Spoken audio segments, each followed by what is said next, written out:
Hey there, time travelers. Are you ready to take a wild ride back to the dawn of civilization? Buckle up, because we're about to zoom back about 12,000 years to when humans first started getting their act together. Hi, I'm Professor Paws, and I'm on a mission to uncover all the secrets that our ancient ancestors left behind in the sands of time. And boy, do we have a doozy of a secret to uncover today.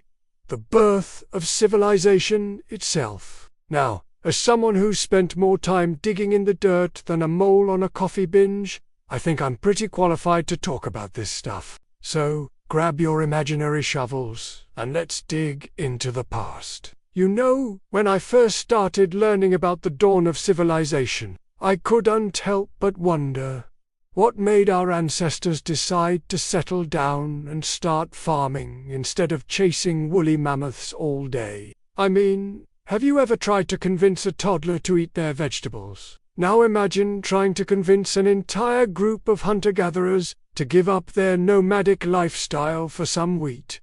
Not an easy task, let me tell you. So, let's talk about this crazy time in history. We're talking about the Neolithic period, or, as I like to call it, humanity's big light bulb moment. This was when our ancestors went from being wandering nomads to settling down and creating the first villages and towns. It's like they suddenly realized, hey, instead of chasing our food all over the place, why don't we just grow it right here? Mind blown.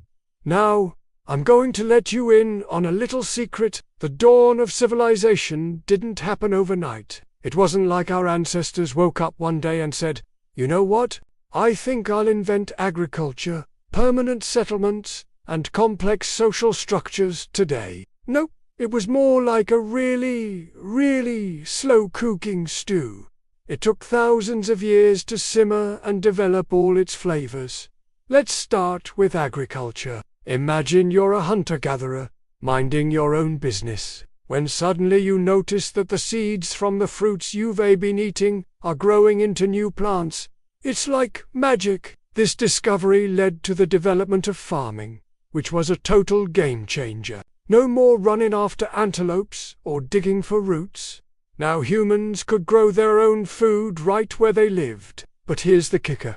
Farming wasn't just about growing food. It was about growing communities. When people started farming, they needed to stay in one place to tend their crops. And just like that, the first permanent settlements were born. It's like the ancient version of if you build it, they will come. Except in this case, it was, if you grow it, they will stay.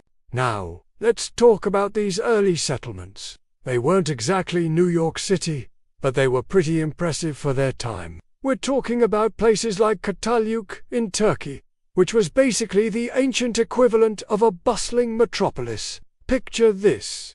Mud brick houses stacked so close together that people had to enter through the roof. Talk about an unconventional commute. But living in these early towns wasn't all sunshine and domesticated roses. With more people living together, our ancestors had to figure out how to get along.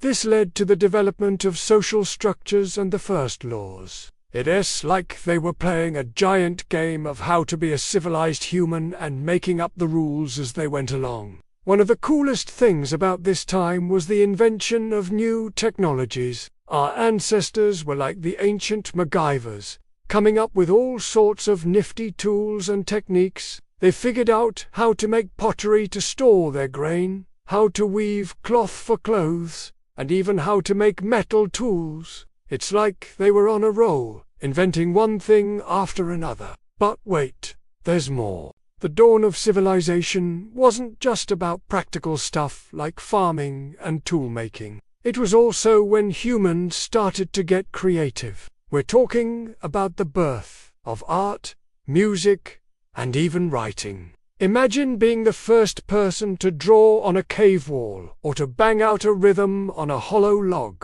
You'd be the prehistoric equivalent of Picasso or Beethoven. Now, I know what you're thinking. Professor Paws, this all sounds great, but where's the proof? Well, my young archaeologists in training, the evidence is all around us. From ancient pottery shards to the remains of early settlements, we've uncovered a treasure trove of artifacts that tell the story of our ancestors. Take the city of Jericho, for example.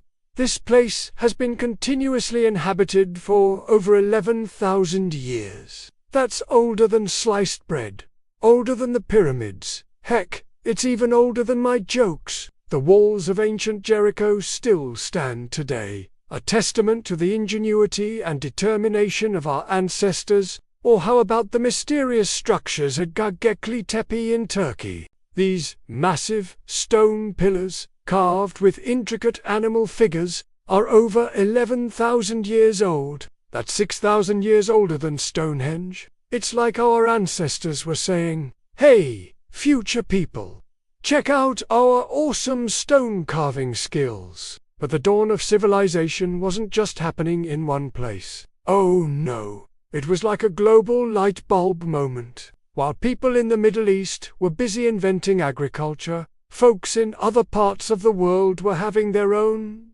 aha moments. In China, people were figuring out how to grow rice and make beautiful jade carvings. In the Americas, early civilizations were domesticating crops like corn and potatoes. And in Africa, people were herding cattle and creating incredible rock art.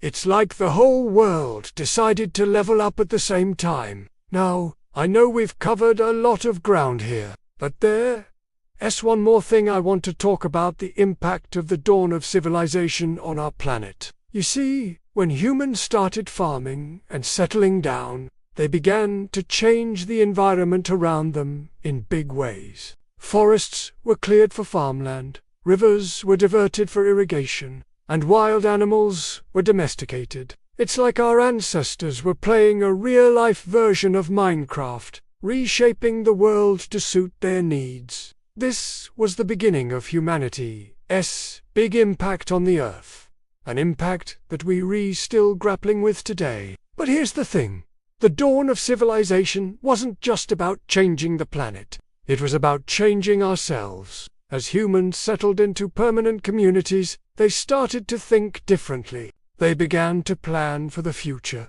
to work together in new ways, and to imagine possibilities beyond just surviving day to day. This shift in thinking led to some pretty amazing development. We're talking about the birth of mathematics, astronomy, and philosophy. It's like our ancestors suddenly realized, hey, we're not just surviving anymore, we're thriving. What else can we do? And boy, did they do a lot. They built massive monuments like the pyramids, created intricate writing systems like cuneiform, and even started the first schools. It's like they were on a roll, and nothing could stop them. But here's the really cool part.